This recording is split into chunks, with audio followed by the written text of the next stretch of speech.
Dieu donna deux signes à Moïse, la voix et le signe. Dieu marche toujours avec ses serviteurs de Dieu par la voix et le signe. Nous parlons du surnaturel, mesdames et messieurs et très chers téléspectateurs, parce que dans le service divin, il est accompagné du surnaturel.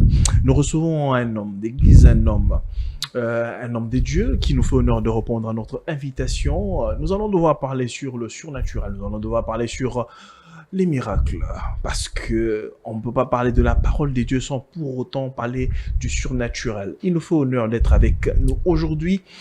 Il y a aussi une grande campagne, non, une grande manifestation qui aura lieu ce 31 décembre, la nuit du réveillon 2026, qui est intitulé Méga Rencontre. Le réveillon 2026 qui se tiendra à Chaubeuse, nous en parlons. Lui, c'est l'homme de Dieu, Vicky Disachi, qui nous fait honneur de répondre à notre invitation. Aujourd'hui, à qui je dis shalom et bienvenue, révérend. Shalom, monsieur Jules. Vous allez bien, révérend? Par la grâce, ça va. Très bien. Alors, mesdames et messieurs, sur ce plateau, je ne suis pas seul. Je suis avec un confrère qui m'accompagne toujours sur ce plateau. Avec lui, nous allons devoir échanger, parler et sur cette question importante, sur le surnaturel. Lui, c'est mon confrère, le berger Grassomo, à qui je dis shalom et bienvenue, berger. Shalom, merci Gilles. Comment vous allez? Ça va, ça va. Nous sommes très heureux de recevoir le révérend Vicky Disachi. Très bien, en tout cas, c'est un privilège et voilà. Bonjour révérend, comment allez-vous? Bonjour berger, grâce, ça va par la grâce du Seigneur. Nous sommes très heureux de vous recevoir aujourd'hui. Gloire à Dieu. Vous êtes l'ami du Saint-Esprit et l'homme du surnaturel. Ah, quelle forte présentation. Que le nom du Seigneur soit béni. Sinon, sans le Saint-Esprit, nous ne pouvons rien. Nous avons intérêt de cultiver cette amitié, cette intimité avec le Saint-Esprit. Et moi, j'aime dire que le Saint-Esprit, je la sens même pendant que je parle, c'est la personne la plus importante. Absolument. Non seulement de nos vies, mais la personne la plus importante sur la terre. Parce qu'elle est là en charge les affaires du royaume des cieux sur la terre. C'est pourquoi Zacharie 4,6, la Bible dit, ce n'est ni par la force, ni par la puissance, mais c'est par mon esprit. Donc, le Saint-Esprit est une personne extraordinaire pour nos vies. Et je prie même que tous ceux qui sont en train déjà de nous suivre, qu'ils reconsidèrent encore la personne du Saint-Esprit. Amen. Avec elle, les surnaturels dont nous allons parler est possible. Amen. En tout cas, mesdames et messieurs, nous ouvrons directement cette émission. Mais avant d'entrer dans les eaux profondes, mesdames et messieurs, nous devons parler d'abord de ces grands événements qui aura lieu, comme je l'ai dit dans mon prélude, à Chaubeuse, qui est intitulé Méga Rencontre du surnaturel. Révérend, ma question est de savoir, parlons d'abord de cette rencontre, bien encore de ce méga surnaturel. Pourquoi vous l'avez intitulé Méga Rencontre surnaturelle? Gloire au Seigneur. Déjà, j'aimerais dire que tout envoyé de Dieu doit avoir un message. Tout envoyé de Dieu doit être un porteur d'un message. Et lorsque le Seigneur a permis que nous commencions à le servir dans le corps du Christ et aussi dans la vision mondiale sanctuaire de gloire, je priais le Seigneur pour qu'il me dise, il m'a appelé, oui, je dois le servir, oui, mais c'est quoi ma ligne? Parce que Dieu donne le ministère pour la réforme. Wow. Dieu ne donne pas le ministère juste, je sais pas, pour les sensationnels, pour qu'on parle de toi, pour que tu figures aussi sur la liste des serviteurs de Dieu. Dieu donne le ministère pour la réforme. Ok. Et dans la réforme, Dieu te place dans ta ligne. Dieu te positionne dans ton objectif particulier que tu dois atteindre. Et cela s'accompagne d'un message. C'est comme ça qu'après de longs moments, des jeûnes, prières et tout, le Seigneur me dira, écoute, je t'envoie vers mon peuple avec le message du surnaturel. Donc, quand je parle du surnaturel, c'est une vie. Quand je parle du surnaturel, c'est une alliance. Une expérience vécue. Beaucoup d'expériences vécues. Quand je parle du surnaturel, c'est un message. C'est une vie. C'est une alliance. C'est comme ça que la méga rencontre du surnaturel dont nous parlons tout à l'heure n'est pas la première édition. Nous avions déjà eu plusieurs éditions des méga rencontres du surnaturel. Ok. Ça veut dire que ce sont des réunions où nous laissons libre direction au Saint-Esprit, afin que les œuvres qui glorifient le nom de Jésus soient manifestes, que des vies soient changées, que des âmes soient sauvées, que le royaume avance. C'est ainsi pour l'année 2026, le Seigneur m'a dit qu'au réveillon de la nouvelle année 2026, que nous soyons dans ce réveillon vraiment dans une configuration spirituelle de la méga rencontre du surnaturel. Parce que si nous pouvons commencer l'année dans la présence de Dieu, avec la touche surnaturelle, je crois que l'année 2026 sera encore plus meilleure que 2025. Wow. Qu'est-ce que les enfants de Dieu doivent attendre de ces jours? Extraordinaire. Je pense que ils doivent s'attendre à tout ce qui peut glorifier. Et nous avons un Dieu qui sait nous exaucer infiniment au-delà de ce que nous pensons, de ce que nous demandons. Je veux vraiment que le peuple de Dieu croie que Jésus-Christ, comme Hébreux 11, le verset 8 le dit, 13, 8, il est le même hier, aujourd'hui, éternellement. Je veux que le peuple de Dieu vienne avec la soif, la sensibilité et la prédisposition de se dire à la méga rencontre du surnaturel, je le dis, tout ce qui peut glorifier le nom de Jésus va se faire. La Bible dit, ma prédication ne se repose pas sur les discours persuasifs humains, mais par la démonstration de puissance et d'esprit. En vous regardant, vous êtes un prédicateur extraordinaire, permettez l'expression. Au-delà de ça, vous travaillez dans le surnaturel. Plusieurs vous appellent même machine de surnaturel, du surnaturel. Alors, on s'est dit, quel est votre secret, révérend Vicky? Au-delà du fait que vous êtes fils d'un homme de Dieu, que nous saluons, notre papa d'Issachi Hubert, si je ne massacre pas son nom. Oui, c'est ça, mon père. Un homme extraordinaire. Exact. Au-delà du fait que vous êtes fils d'un homme de Dieu, parlez-nous un peu de vous. Comment est-ce que vous avez rencontré le Seigneur? Et qu'est-ce qui fait que de jeunes aujourd'hui puissent prier avec vos vidéos? Parce que vous êtes un assoiffé de parler en langue, on va le dire comme ça.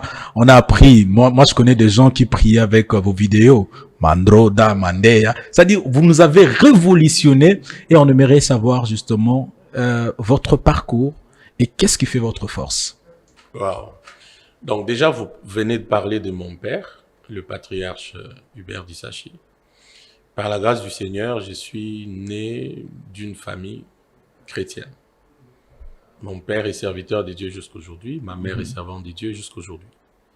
Ça fait que déjà, je sors d'un environnement où Christ est l'unique, le seul, le véritable Dieu. Mais aussi, j'ai grandi dans l'église. Ok. Donc moi, ma vie, c'est l'église. Donc je suis né, j'ai grandi dans l'église et puis c'est ma vie jusqu'à ce que Christ revienne. Vous voyez? Mais, étant enfant d'un pasteur, j'allais à l'église comme tout le monde. Je priais, c'était déjà des bonnes bases pour moi. Mais je me rappelle qu'à un moment donné, j'ai pris personnellement et consciemment la décision de recevoir Christ comme Seigneur et Sauveur de ma vie. Ok. Parce que naître d'une famille chrétienne ne fait pas de toi chrétien. Wow. Vous voyez, ça te donne un environnement qui te prédispose à certaines choses. Vous voyez, mais chrétien, on le devient. Parce qu'on n'est pas chrétien, mais on devient chrétien. On n'est pas enfant de Dieu, mais on devient enfant de Dieu. On est comme la créature de Dieu, mais on devient enfant de Dieu. Wow. À ceux qui l'ont reçu, qui ont cru en son nom, elle leur a donné le pouvoir de devenir enfant de Dieu. Enfant de Dieu, on le devient quand on accepte de recevoir Christ comme Seigneur et Sauveur.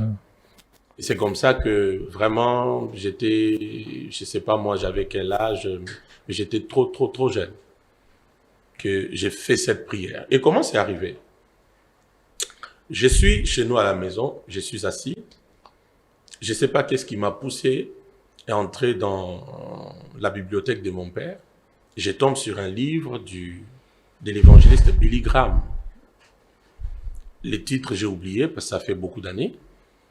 Mais j'étais en train de lire ce livre et je tombe sur la partie qui dit « Beaucoup de gens prient, n'expérimentent pas l'exaucement parce que ils croient que Dieu existe, mais ils n'ont jamais reçu Christ comme Seigneur et Sauveur. » Alors, juste cette phrase pour moi, c'est comme si c'était la prédication de ma vie, de ma destinée.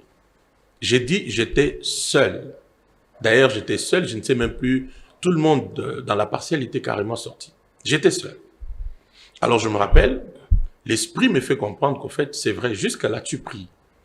Mais tu n'as pas encore pris la décision de recevoir Christ comme Seigneur et Sauveur personnel. Wow. C'est comme ça que je prends ces livres-là.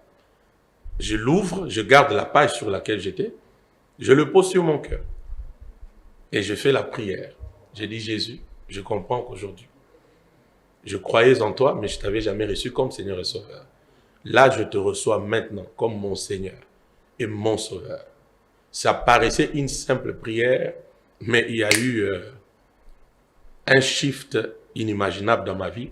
Et je me rappelle, dans les 2 semaines, je crois, qui ont suivi, mon père, le patriarche d'Issach, annonce à l'église qu'il fera le service de baptême dans les eaux. Et du coup, je m'enregistre, je vais, on me baptise dans l'eau, après, tout se déclenche. Waouh. C'est comme ça que les choses se sont déclenchées dans ma vie. Ça se passe comment quand vous organisez des activités et vous voyez comment le Seigneur vous utilise? Quel est votre sentiment par rapport à cela? Waouh! Bon, la Bible dit, l'Éternel est terrible lorsqu'il agit sur les fils de l'homme. Wow. Ça veut dire que, vous savez, de nos jours ici, s'il y a une révélation que le monde attend, c'est, je vais choquer la religion de quelqu'un, c'est vraiment pas la révélation des dieux que le monde attend. Parce que Dieu, on le connaît déjà. Quand on lit la Bible, on a beaucoup de précisions sur Dieu. Okay. Mais la révélation que le monde attend, c'est la manifestation des fils de Dieu. C'est pourquoi la Bible dit la création tout entière, elle soupire, elle attend avec un ardent désir la révélation des fils de Dieu. Ça veut dire, qu'est-ce qui se passe quand il y a fusion entre l'humain et le divin? Qu'est-ce qui se passe quand l'humain croise le spirituel? C'est quoi qui se passe quand Dieu peut se fondre dans un homme? Qu'est-ce qui se passe? Vous voyez? Alors, nous rendons grâce à Dieu pour ce qu'il fait, mais ça nous donne encore la foi et l'audace de se dire, il y a plus grand que ça. Jean chapitre 14, le verset 12, Jésus dit, tous ceux qui croient en moi feront ces œuvres, et ils en feront des plus grandes, parce que je m'en vais au Père. Ça veut dire que l'échec, c'est de rester au niveau de ce que Jésus a fait. Donc, vous voulez dire que rester au niveau de Jésus, ce serait un échec. C'est un échec. Il faut aller au-delà de ce que le Seigneur Jésus-Christ a fait. Parce que lui-même, Révérend Vicky, wow. Ceux qui croient en moi feront des plus grandes, parce que je m'en vais au Père. C'était comme une manière de dire, ce que moi, Christ, je devais faire, je l'ai fait, je m'arrête là. Maintenant, c'est à vous que j'étends le bâton de relais. Vous devez faire la continuité. Et la continuité, c'est pas rester dans ce que j'ai fait.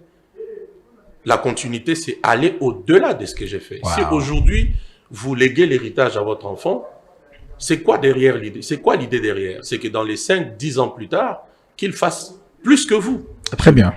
Et Christ sur son trône est en train de regarder pour voir comment Berger Grasse doit faire plus que lui. Comment l'homme de Dieu Jules doit faire plus que lui. Comment révérend Vicky Dissach et bien d'autres serviteurs de Dieu doivent faire plus que lui. Et quand nous faisons plus que lui, le royaume avance et le cœur de Christ est satisfait. Et surtout, le Saint-Esprit n'est pas au chômage. C'est une forte déclaration, révérend. Je parie que ceux qui ne sont pas spirituels risqueraient d'être choqués par cette forte déclaration. Mais c'est la Bible qui a été citée. Mais revenons dans votre expérience avec le Seigneur, comme on parle du surnaturel, vous est-il déjà arrivé, par exemple, au cours des campagnes ou de croisades comme ça, et que certaines personnes ne reçoivent pas, par exemple, la guérison divine d'une certaine façon? Vous êtes-il déjà arrivé? Je cherche dans mes souvenirs. Je vous ai dit tout à l'heure que les surnaturels, pour moi, c'est une alliance avec Dieu. Ça veut dire, si Dieu a permis qu'un malade vienne dans une réunion où je suis de service, Dieu va les guérir. Et si ça arrivait, par exemple, qu'un malade venait, mais dans le bon vouloir du Seigneur Jésus-Christ, que cette personne-là n'est pas guérie, quelle sera votre attitude face au Seigneur? Effectivement, Dieu est souverain, n'est-ce pas? Mais pendant qu'on parle, je suis en train d'essayer un peu de remémorer. Ok. Mais je peux ici, moi, témoigner la fidélité du Dieu qui m'a appelé. Vous voyez? Je peux vraiment témoigner la fidélité du Dieu qui m'a appelé. Je ne dis pas que Dieu, dans sa souveraineté, il peut décider et dire, là, il ne guérit pas. Ça arrive. Vous voyez? Mais dans mon cas, sincèrement, avec toute humilité, si Dieu a permis que quelqu'un vienne dans la réunion, il va recevoir son miracle. Permettez-moi de parler comme ça. Si je parle comme ça sera juste. La prédication de la croix est une folie, oui, mais je cherche la pensée de Paul qui dit car je ne point honte de l'évangile, c'est la puissance de Dieu pour le salut de quiconque croit. On n'a pas besoin de miracles actuellement. On a besoin de la prédication. On n'a pas besoin de spectacle actuellement. On a besoin de la prédication. Comment pouvez-vous réagir face à ce genre de déclarations? Berger, est-ce que tu as bien compris ce que l'apôtre Paul voulait dire dans ces textes? Non, je prends la posture. J'aime ce que vous faites et j'aime le miracle. Non, allez-y, allez-y. Il y a des gens qui disent qu'on n'a pas besoin de spectacle. On a juste besoin de la parole seulement, Berger, pas de miracle. Effectivement, pour moi, je l'ai même dit dans une émission quelque part, l'église que je dirige connaît cette vérité. Pour moi, les surnaturels n'est pas du spectacle. Et les surnaturels ne sera jamais du spectacle. Quand bien même, quand ça se produit, ça crée comme cette tendance-là. Mais à l'origine, les surnaturels n'est pas du spectacle. Deuxième chose, la vraie prédication, c'est des montres. Quand vous avez réellement, tu vois, la parole de Dieu, elle contient la puissance créatrice de Dieu. Au commencement, Dieu créa. Dieu dit. Plus Dieu parle, retiens-le, Dieu se manifeste. Que la lumière soit, que le soleil soit. Dieu dit. Plus Dieu parle, Dieu il crée. C'est-à-dire que dans la parole de Dieu déjà, il y a une puissance créatrice. Il y a une puissance transformationnelle. Maintenant, quand cette parole est prêchée, elle te transforme. On va appeler ça quoi? C'est un degré du surnaturel. Parce que humainement parlant, il y a des lois naturelles qui ont été défiées. Il y a des lois naturelles qui ont été violées. Il y a des principes naturels qui ont été violés. Du coup, quelqu'un qui était par exemple alcoolique, par un enseignement de son pasteur, il est dégoûté de l'alcool. Au point où même quand il passe par la même avenue où il allait dans un bar pour boire, au fait, je parle du dégoût. Vous allez expliquer ce dégoût comment? Waouh. Ce dégoût n'est pas un phénomène naturel. Ça va au-delà de la décision. Ça veut dire que surnaturellement, il y a quelque chose, il y a un mécanisme que Dieu a refixé dans la vie de la personne qui fait qu'aujourd'hui, elle est dégoûtée de l'alcool. Je prends que ça. Vous voyez un peu? Et tout vrai message, c'est des montres. Tout vrai enseignement, c'est des montres. Marc chapitre 16, 16 à 20. Allez, faites-les toutes les nations, des disciples. Prêchez-leur. C'est Jésus qui parle. Le verset qui suit la Bible dit, quand Jésus est monté au ciel, les disciples sont allés prêcher la parole. Et la Bible dit, l'Éternel confirmait la parole par les miracles. Ils sont allés prêcher la parole dont tu parles. Ils prêchaient, mais l'Éternel confirmait la parole par des miracles. Je suis dans Marc 16, 16 à 20. Par des miracles. Voulez-vous dire que la prédication seule n'est pas suffisante pour impacter les vies? Non, je vais dire ceci. Dans la prédication même, il y a la puissance créatrice. Il y a la puissance transformationnelle. Il y a les miracles déjà dans la parole elle-même. Donc, dire que nous voulons l'enseignement, pas les miracles, c'est comme ne pas mieux comprendre les choses. Wow. Parce que quand tu as réellement bien prêché la parole, la suite, c'est la transformation de vie. Donc les deux choses marchent de pair. Elles marchent de pair. Mais revenons, il y a une chose, parce qu'aujourd'hui, dans le milieu religieux, tous les hommes des dieux appellent les gens, venez chez nous, parce que Dieu va se manifester, venez chez nous, il y a des miracles. Chaque personne essaie de tirer le drap de son côté, disons que nous sommes dans la vérité. Maintenant, comment arriver, parce que à concilier ou bien à faire cette différence entre le faux et le vrai? Parce qu'aujourd'hui, comme on le dit, communément appelé à Kinshasa le makiona, ça existe aussi. C'est très répandu et existe dans le milieu religieux. Comment aujourd'hui les enfants de Dieu peuvent se retrouver dans un endroit où il y a vraiment l'authenticité du surnaturel? Gloire à Dieu. Déjà, je reviens à ce que Berger Grasse disait. La parole est prêchée. Vous voyez? L'un des signes, c'est que la parole pure est prêchée. Et les retombées de cette parole, c'est les miracles, les signes, le prodige, les délivrances, ainsi de suite. La deuxième des choses, c'est surnaturel, doit viser un objectif, le salut des âmes. Parce que tout royaume divisé contre lui-même ne peut pas subsister. Ça veut dire qu'il est impossible que tu sois de l'autre camp et tu présentes Christ, tu poursuis à fond les objectifs du royaume. C'est pas, à un moment donné, ça ne va pas marcher. Vous voyez un peu? Le vrai surnaturel, il poursuit les saluts des âmes. Il poursuit l'avancement du royaume. Il poursuit la repentance. Vous voyez? C'est pourquoi je n'ai cessé de dire que c'est pas du spectacle. Oui, Dieu a guéri là-bas. Dieu a transformé là-bas. Un paralytique a marché. Un aveugle a vu. Un mort est ressuscité. Au-delà de ça, est-ce qu'on a gagné des âmes pour le Seigneur? Les témoignages de l'Esprit t'a dit quoi quand tu as vu ces choses? Est-ce que celui-même par qui Dieu opère ces choses, vous l'avez vu dans l'attitude de reconnaître que ce n'est ni par la force, ni par la puissance que tout cela se fait? A-t-il vraiment rendu gloire à Dieu, grâce à Dieu, de manière à reconnaître que par ses efforts, il ne peut pas?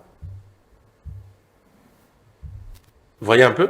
Je peux même encore toucher le point de la présence manifeste de Dieu. Cette présence de Dieu qui vient comme un signe d'approbation que non seulement c'est lui, non seulement les miracles, Dieu les a produits, mais même l'instrument par lequel Dieu est passé est agréé de Dieu. Donc, les miracles sont les signes d'approbation? Pas forcément, il faudrait bien me suivre. Je pense que dans ma manière de parler, je suis très équilibré. Oui. Ok. Vous voyez? Les miracles, je parlais de la présence de Dieu qui accompagne tout ce qui se fait et même celui par qui Dieu le fait. Vous voyez? Mais je ne suis pas en train de dire que le miracle égale approbation divine. Totalement non. Parce que même Moïse, Dieu lui a dit parle au rocher. Lui a frappé au rocher. L'eau est sortie. Hein? Mais les Dieu est résultats, en colère. les miracles. Wow. L'eau est sortie. Mais Dieu dit à Moïse, moi et toi, les contrats s'arrêtent là aujourd'hui. Très bien. Viens un peu, monte au sommet de la montagne. Tu vois Canaan? Oh oui. Tu as vu, mais tu ne vas pas y entrer. Parce que tu ne m'as pas sanctifié devant mon peuple. Alors moi, je pose la question à Dieu, c'est de quelle sanctification tu parles? Parce que l'eau est sortie du rocher. Avance, révérend. Avant, Mais vous parlez des signes, des miracles. Prenons Moïse chez Pharaon. Moïse a produit des miracles. Les magiciens ont aussi produit des miracles.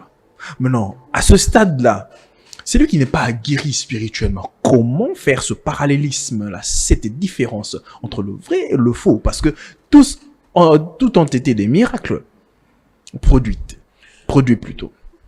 Déjà, effectivement, mais je veux qu'on comprenne quelque chose.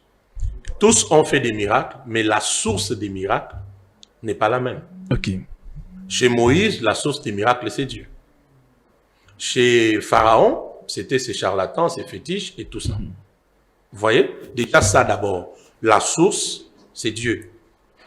C'est déjà un élément de différence. Deuxièmement, vous allez vous rendre compte que notre Dieu, c'est un Dieu de choses qui continuent.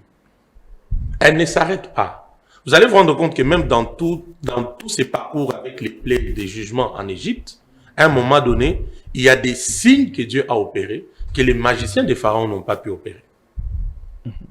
Je suis dans Exode 7, je suis dans Exode 8. À un moment donné, ils étaient limités. Je veux plus loin. Lorsque le sang est appliqué sur les linteaux des maisons des enfants d'Israël, Pharaon n'a pas pu reproduire ce miracle. C'est pourquoi j'ai dit, vous reconnaîtrez le vrai surnaturel quand au centre, c'est Christ et pas autre chose.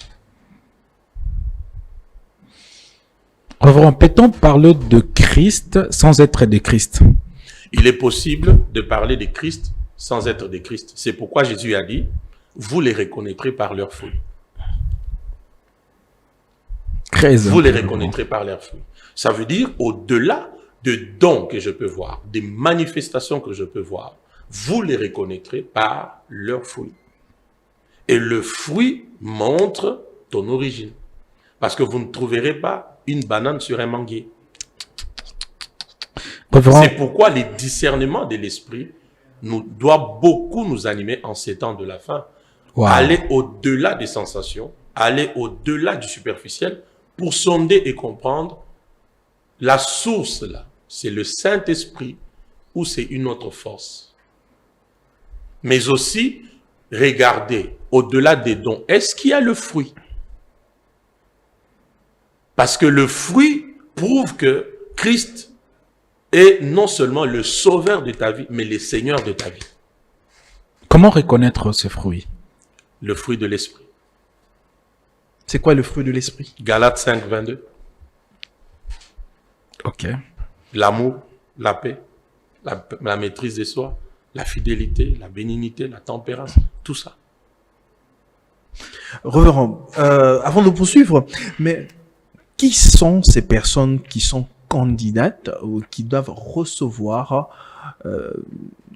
des miracles ou encore bénéficier du surnaturel?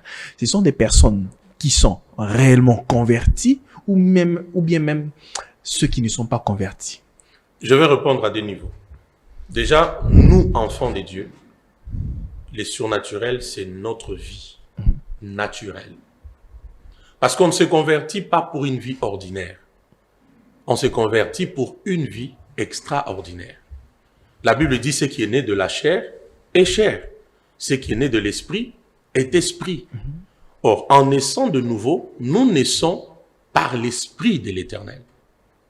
Et en naissant par l'esprit de l'Éternel, nous sommes des esprits d'abord. C'est vraiment comme Adam et Ève avant le péché. Ils étaient en Éden comme des esprits. Et ils étaient tellement hauts dans la dimension esprit que c'était extraordinaire. Vous voyez? La deuxième des choses, Dieu est capable d'opérer les surnaturels même dans la vie de païens. Et comme je le disais ici, quand Dieu le fait, il a un objectif qu'il poursuit. C'est peut-être pour que ces païens se disent, j'avais mes moyens, j'avais mon argent, mais je n'étais jamais guéri du cancer. Mais Dieu m'a guéri. Donc, au-delà de ma guérison, je dois donner mon cœur à Christ pour qu'il me sauve et qu'il devienne le Seigneur et le Sauveur de ma vie, que je puisse désormais marcher avec lui, m'abandonner à lui, me consacrer à lui. Dieu peut opérer un miracle dans une famille juste pour que cette famille retourne totalement au Seigneur. Voyez un peu. Parce que n'oubliez pas, car Dieu a tant aimé le monde. Il a donné. Je parlais en termes de responsabilité. C'est-à-dire, je ne suis pas en train de faire des analyses où les gens interprètent justement, oh, ce pasteur-là est grand. Non, je suis en train de poser la question comme étant notre coach et professeur. Oui. Vous le savez bien que le ministère est une responsabilité. Effectivement. Donc, on doit être conscient de notre appel. OK. Un frère qui travaille avec le Seigneur, c'était ça ma question, doit se concentrer sans attendre la reconnaissance ministérielle venant du Père. Je ne sais pas si vous me comprenez. Donc, ma question n'était pas sur les analyses humaines, mais c'était sur la responsabilité, la connaissance de sa vocation et de sa mission. Tout en disant, on peut mourir frère dans l'église et être d'accord avec Dieu. C'était un peu ça dans le sens de ma question parce que vous êtes un coach et un professeur pour nous. C'était pas dans des analyses où celui-là est grand, parce que Jean-Baptiste n'a pas guéri des gens, mais il était considéré le plus grand que Moïse qui a fait beaucoup de miracles. Donc j'étais dans ce sens-là. Donc un homme de Dieu a dit, parce que j'ai publié sa vidéo, il a dit le ministère est une responsabilité. Être distrait dans le ministère fera en sorte que plusieurs personnes ne puissent pas. C'était dans ce sens-là. Oui, dans ce contexte. Oui, exactement. Déjà, ce que je ne veux pas, c'est qu'on fasse une comparaison. N'est-ce pas? Je ne veux pas qu'on fasse une comparaison du genre un jeune consacré, un pasteur distrait. Enlevons cette comparaison. Même âge, hein? Je ne parle pas en termes de... Ouais, restons dans le sens de le ministère est une responsabilité. Effectivement, le ministère est une responsabilité. Et lorsqu'on est conscient de ces responsabilités et qu'on les assume, il y aura des résultats. Il y aura des retombées. Mais si on n'est pas responsable par rapport au ministère, on remarquera aussi que il y a des failles. OK. Il y a des choses qui manquent. Ça, c'est le basique. Mais je ne veux pas juste qu'on tombe comme dans une comparaison de, comme lui c'est un jeune consacré, les pasteurs est distrait, voilà les jeunes a beaucoup de... Révérend, j'ai une question de curiosité. Ouais. Ça vous est déjà arrivé de vouloir abandonner en disant, parce que nous voyons certains jeunes aujourd'hui vouloir devenir pasteur rapidement. Non, rapidement, pour ça, la trabacole, non, alors, révérend Vicky dit ça. Ça vous est déjà arrivé de vouloir demander, de dire à Dieu, Seigneur, je n'en peux plus. Plusieurs fois. Plusieurs fois. Mais on vous voit toujours fort devant les gens. Vous nous montrez seulement des hommes... mais parce que, je l'ai dit, le ministère est un mystère. Ça veut dire qu'il y a une dimension du ministère que je ne traite pas avec les humains. Je traite avec celui qui m'a appelé. Waouh. Vous voyez?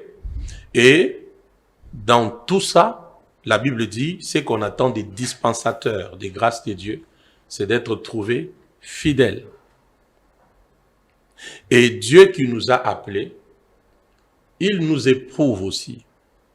Parce qu'il doit se rassurer. Tu me sers juste pour ce que je t'ai promis que je ferai, ou tu es prête à accepter la vallée, les tempêtes et toutes ces réalités. Et même quand ce moment arrive, c'est toujours auprès de lui, Jésus, que nous retournons. Pour lui dire, là, on est dans la barque avec toi, mais la tempête est tellement forte. Si tu ne t'élèves pas, c'est compliqué. Vous voyez? Donc, c'est déjà arrivé. Dire que ce n'est jamais arrivé, c'est faux. C'est déjà arrivé. C'est déjà arrivé. Et c'est là où je donne le conseil à ceux qui me suivent. Si Dieu t'a appelé, l'ainsi dit l'Éternel n'est pas forcément les temps de l'Éternel. Et les temps de l'Éternel n'est pas le go de l'Éternel. Insiste, papa, s'il vous plaît. Oui, répétez, les temps de l'Éternel. Ainsi par l'Éternel n'est pas forcément le temps de l'Éternel.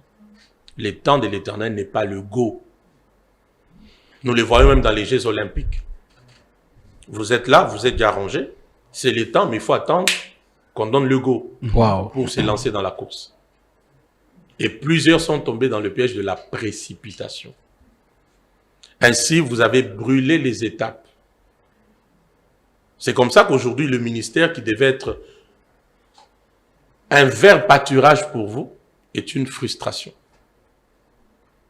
Parce que les étapes ont été brûlées. La précipitation ne va pas aider.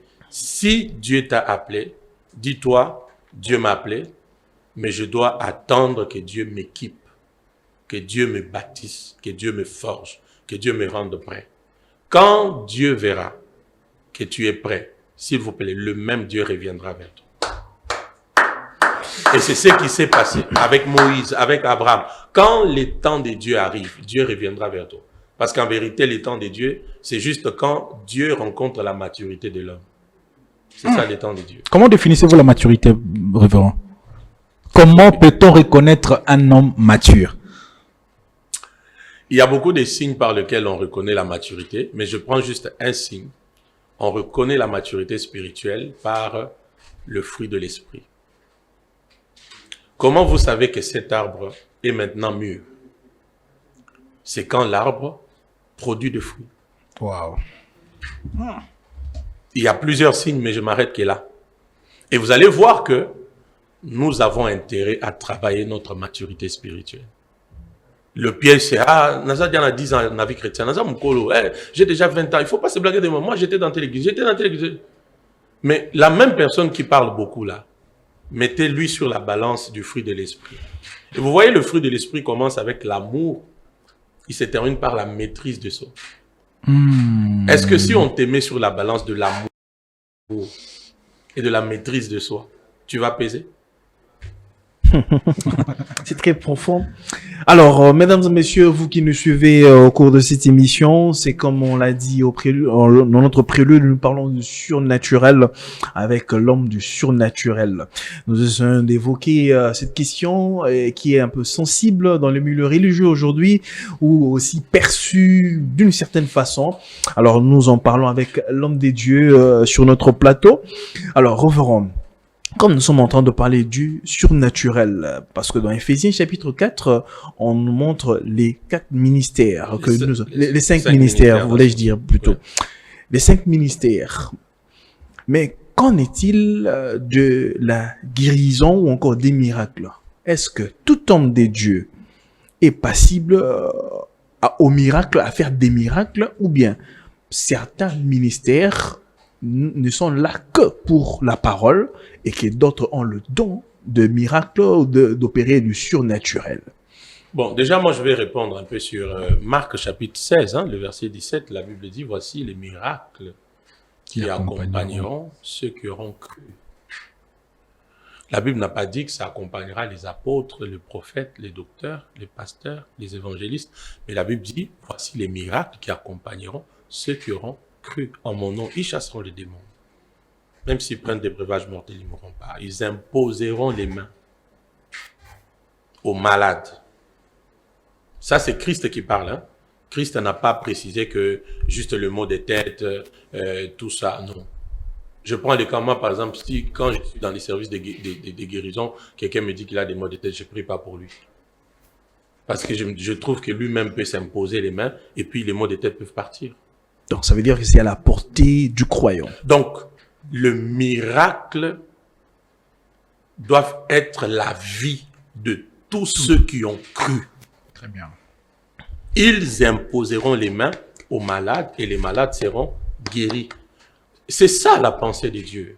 C'est ça la pensée de Dieu. Comment jugez-vous, revenant aujourd'hui dans les églises, la manière de conduire ou bien de l'homme de Dieu faisant des brebis, bien des fidèles dépendants carrément du pasteur? Parce que quand on a un petit problème, on doit aller voir le pasteur. C'est comme si le pasteur était le tout suffisant et c'est lui qui a la solution à tout pour l'église. Comment faites-vous cette lecture? Bon, je ne voudrais vraiment pas qu'on puisse s'incriminer d'abord sur les pasteurs. Parce que je peux vous dire que le travail des bergers, des pasteurs, c'est un travail très exigeant. C'est un travail qui demande beaucoup. En tout cas, à mon avis, être serviteur de Dieu, c'est beaucoup de choses. Des fois, les gens, je réponds à la question, des fois, les gens ne le réalisent pas. Hein. C'est, ah non, mais les pasteurs et quoi les pasteurs, ils se moquent des pasteurs. Bon, voilà. Moi, je dis d'ailleurs que c'est la fonction la plus difficile, même plus que le président de la République. Heureusement que c'est sorti de ta bouche. Heureusement que c'est sorti de ta bouche et je valide. Alors, c'est pour dire qu'il ne faut pas déjà incriminer les hommes de Dieu. Parce que vous savez, un jour, je suivais un homme de Dieu qui disait, j'ai regardé les nombres des agendas des enseignements que je vous ai déjà prêchés dans cette église. C'est plus de 10 agendas, plus de 10 carnets des enseignements. Mais vous ne changez pas, vous ne changez pas, vous ne changez pas. J'étais le nom, c'est un homme de Dieu mondialement même connu. Okay. Vous ne changez pas, vous ne changez pas. Maintenant, là, vous allez accuser qui? L'homme de Dieu? Je ne pense pas. Je crois qu'il y a une très grande responsabilité au niveau des brebis. Vraiment, il y a une très grande responsabilité au niveau des brebis. Et aussi une responsabilité au niveau des pasteurs. Non, mais parce que déjà, les pasteurs assument les responsabilités. En tout cas, pas tout, révérend. Ou bien peut-être c'est pour par rapport à la plupart, oui, hein, de la qualité de la parole qui sort aussi. Bon, s'il y en a qui ne remplissent pas leurs responsabilités, vraiment que le Seigneur Dieu qui les a appelés leur fasse grâce. Mais je sais qu'en grande partie, les hommes de Dieu font leur travail. C'est simple. Après les cultes, appelez une brebis, dites-lui, ton pasteur a prêché quoi aujourd'hui? Parce qu'aujourd'hui, pendant les cultes, il y en a qui sont sur WhatsApp, Facebook, Twitter, Imo et tout ce que vous voulez. Vous voyez? Posez-leur la question, ton pasteur a prêché quoi aujourd'hui? Généralement, vous allez écouter, non, Mathieu, Lélo, non, Ezaki Makassi, oui, mais il a prêché quoi? Vous voyez un peu? Donc, vous trouvez déjà qu'il y a un souci à ce niveau-là. Je ne suis pas ici en train de dire que toutes les brebis sont pareilles. Non. Vous voyez un peu? Parce qu'en fait, la vocation suprême de l'Église, c'est d'enfanter des libérateurs. C'est d'enfanter des sauveurs. C'est ça la vision de Dieu dans Abdias 1er, le verset 21. C'est-à-dire que l'Église du temps de la fin que Christ attend ne doit pas être une Église des brebis.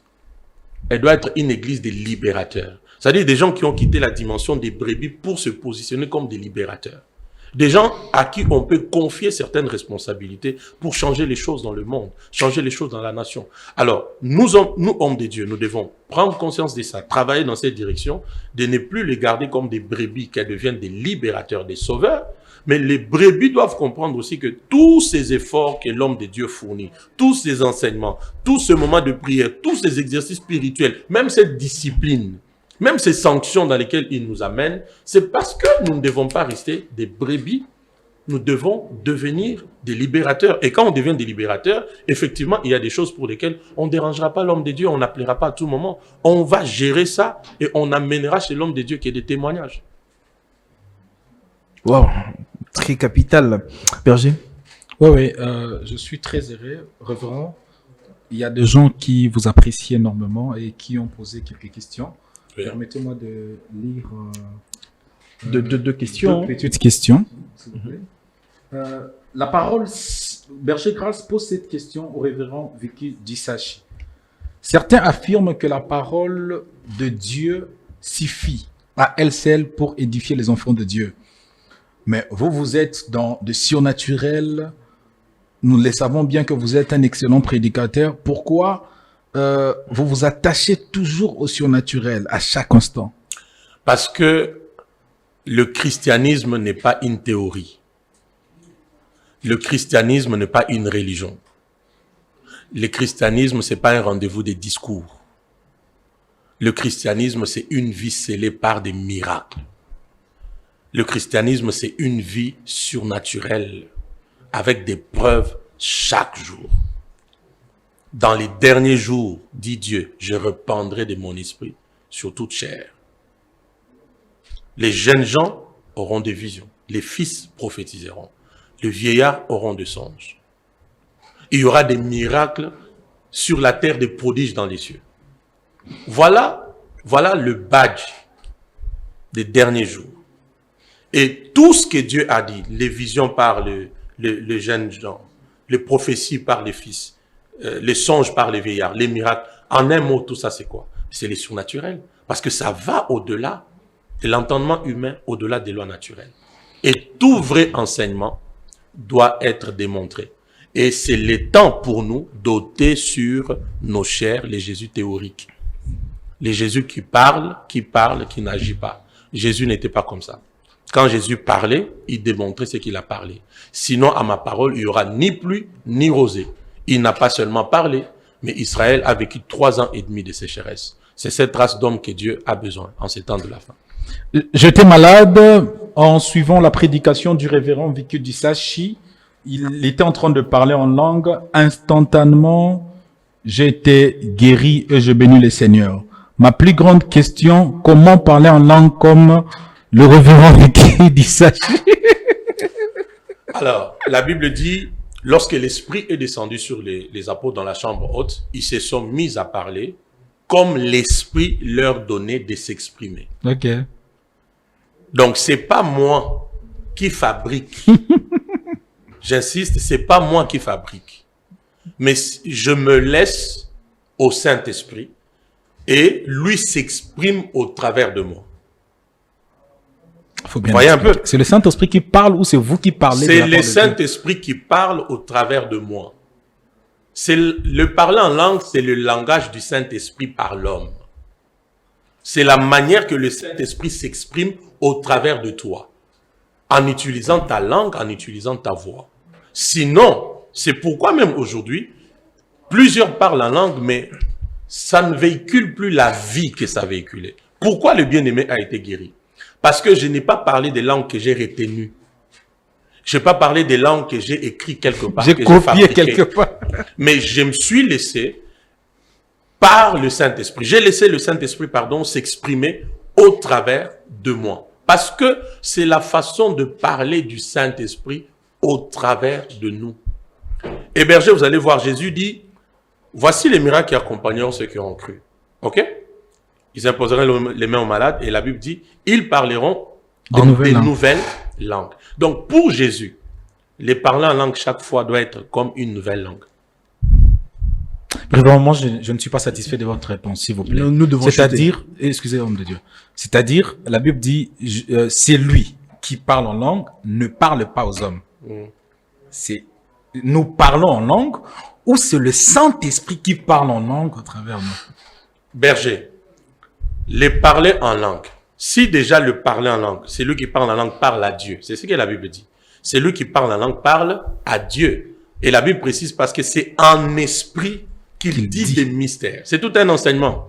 Ok, en esprit. C'est dans la Bible. Okay. Je suis d'accord avec ça. Ouais. Merci pour la C'est lui qui parle en esprit. C'est pas moi qui ai dit ça. Ce que j'ai dit là, c'est dans la Bible. Paul, oui. 1 Corinthiens 14, le verset 2e. C'est lui qui parle en langue. Ne parle pas aux hommes. Ne parle pas aux hommes, mais il parle à Dieu. Car c'est en esprit qu'il dit des mystères. C'est l'esprit de l'homme ou c'est le Saint-Esprit, docteur? Il faut bien lire la parole.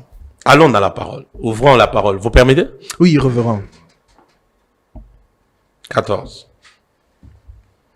Je pense que Dieu voulant, on aura une émission particulière sur ça. Il faut qu'on parle sur ces choses. Il faut qu'on parle sur ces choses. N'est-ce pas? En effet, c'est lui qui parle en langue, ne parle pas aux hommes, mais à Dieu, car personne ne les comprend. Et c'est en esprit qu'il fait quoi? Qu'il dit. Qu'il dit des mystères.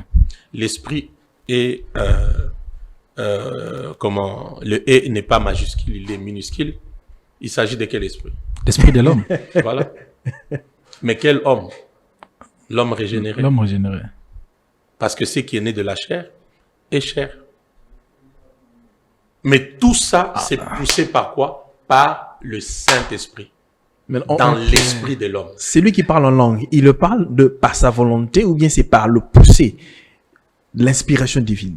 Vous m'amenez quelque part. je veux ici d'abord qu'on reste sur la base, le Saint-Esprit pousse de parler en langue. Ok? Mais n'oubliez pas que dans la marche avec Dieu, il y a niveau, il y a dimension. Quand on aura une émission consacrée moi j'ai compris le révérend. Certaines personnes parlent en langue selon la chair. Donc, le révérend parle en langue naïe, bipé en langue naïe. Voilà. Il est charnel en fait. Ouais. Ah, là, on a compris, révérend. Très bien. Alors, pour chuter, révérend, dernière question. Parce qu'on parle du surnaturel. Vous avez dit que vous vivez le surnaturel. C'est votre vie et c'est le quotidien. C'est la vie des enfants de Dieu. La vie des enfants de Dieu. Dieu veut juste que ça soit une vie pour tout le monde, même pour toi. Absolument. Ouais. Quand il vous arrive à opérer des signes, à opérer des miracles grandioses, quand vous voyez la main de Dieu se manifester dans la vie des gens, est-ce qu'il ne vous arrive pas à un moment donné une certaine orgueil vous monter ou dire bon, je suis tout capable d'une certaine façon, parce que il y a la part de l'homme d'une certaine façon. La part de l'homme par rapport à quoi? C'est-à-dire peut-être une certaine, comme d'autres hommes de Dieu disent, c'est moi qui ai guéri d'une certaine façon. Il vous arrive peut-être pas. Bon, je crois que comme cette émission c'est à la lumière de la parole, n'est-ce pas? Je crois que c'est pas la dernière édition, n'est-ce pas? Pas du tout. Et on aura, par la grâce de Dieu, beaucoup d'éditions. On va creuser sur beaucoup de choses, toujours par rapport à la parole. Déjà, je vais dire ceci. Tous les hommes de Dieu qui me suivent, comme les enfants de Dieu qui me suivent, qui lisent réellement la parole de Dieu, c'est pas un péché qu'un homme de Dieu dise « j'ai opéré tel miracle ». Parce que la Bible dit, parmi les dons spirituels, il y a des gens à qui le Saint-Esprit a donné le don d'opérer des miracles. Vous voyez? Moi, j'ai ces dons-là, par exemple. Donc, quand Dieu t'a donné le don d'opérer des miracles, hein? Si tu décides que les miracles se produisent, il va se produire. Là, ça ne dépend pas de Dieu, mais ça dépend de Non, mais Dieu m'a déjà donné, papa. C'est un don. Là, ça dépend de vous. C'est un don. Si aujourd'hui, je prends ma voiture, je te donne. J'ai dit, homme de Dieu, Jules, en tout cas, l'émission m'a plu, ma contribution. Désormais, je te sème une de mes voitures pour ne plus que tu prennes des taxis quand tu dois aller pour l'émission. Demain, je vais t'appeler pour te dire, écoute, tu dois commencer à me dire quelle course tu vas faire avec la voiture. Oui, mais je pense que si je t'ai donné, je pense que le si je t'ai donné la voiture, ça veut dire je t'ai donné, pas que je t'ai prêté, je t'ai donné. Je dis amen, référent. Amen. C'est ta voiture, mais tu en fais ce que tu veux. C'est comme ça que quand Dieu t'a donné le don, à tout moment où tu veux les disposer pour faire l'œuvre à laquelle Dieu t'a appelé, il y aura des résultats. Beaucoup de gens viendront à ce temps-là dire, n'avons-nous pas chassé les démons en ton nom?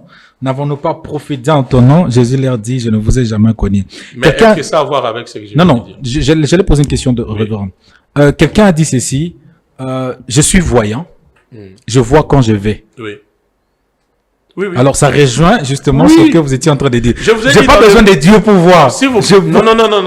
Bon, évitons peut-être, voilà. Hein? Même quand il dit, je suis voyant, je vois quand je veux, il sait que c'est Dieu qui lui a ouvert ses couloirs de la voyance.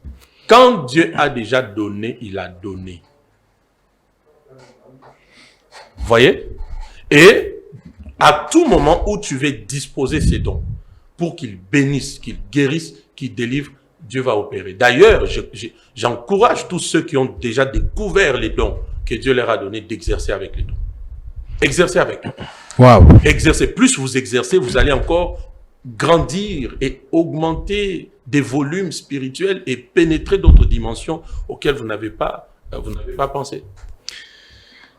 Merci beaucoup, révérend. Alors, nous sommes arrivés à terme de notre émission. Peut-être vous allez vous adresser au peuple de Dieu qui vous suivent pour ce 31 décembre à cette méga rencontre du surnaturel. Le peuple vous suit, révérend. Gloire à Dieu. Peuple de Dieu, que Dieu nous bénisse. Encore, c'est révérend Vicky Dissachi. Nous sommes à quelques jours de la fin de l'année 2025. J'aimerais que vous puissiez déjà avoir une attitude de rendre grâce à Dieu pour ce qu'a été l'année. Et pour les choses positives, négatives, rendons grâce à Dieu, restons dans cette attitude. Mais aussi, retenez dans vos agendas, nous avons un grand programme. La traversée de 2025 à 2026, Réveillon 2026, dans la salle Showbuzz, le 31 décembre 2025, à partir de 22 h. Les dieux du surnaturel sera avec nous. Les dieux des apôtres, les dieux des esprits des prophètes sera là. Nous serons là pour le compte de la méga rencontre du surnaturel. Si tu peux, habille-toi en blanc, comme c'est signalé sur l'affiche. Mais surtout, ne rate pas de venir avec le drapelet de la RDC parce que nous allons beaucoup prier pour notre pays. Il y a des instructions que les seigneurs nous donnent par rapport à notre pays et nous allons beaucoup prier pour notre pays. Que tu sois malade, que tu aies un problème, que tu aies besoin d'impactation, que tu sois assoiffé, je ne sais pas quel degré, je t'invite à ce programme parce que tout ce qui peut glorifier le nom de Jésus se fera dans cette méga rencontre du surnaturel. L'invité invite, que Dieu nous bénisse et shalom. Shalom, en tout cas, révérend, merci de répondre à notre invitation aujourd'hui. C'est un honneur, un privilège. C'est une première, mais pas une dernière. Je parie que la deuxième édition, on l'aura, Dieu voulant, peut-être dans les premières semaines du mois de janvier. Gloire à Dieu. Merci beaucoup, révérend. Je dis aussi merci à Grace Mbo, mon collègue compagnon de tout le temps. Nous bénissons le Seigneur pour la présence de l'homme de Dieu et pour cette masterclass. Je vous remercie, messieurs Jules et Berger Grace, et toute la chaîne et tous ceux qui nous ont aidés à la régie et aux caméras. Que Dieu vous bénisse. Merci beaucoup, révérend. Mesdames et messieurs, c'est ici que nous mettons terme à cette émission. Si vous avez aimé, laissez-nous un commentaire. Et voilà. Le rendez-vous est pris pour le 31 décembre. Nous serons tous là, moi avec le berger, dans la salle Showbuzz pour adorer, pour rencontrer le Seigneur dans ce méga rencontre du surnaturel. On sera là pour expérimenter le Seigneur Jésus-Christ. Alors pour le reste, portez-vous bien, que la paix soit avec vous et que Dieu vous bénisse. Au revoir.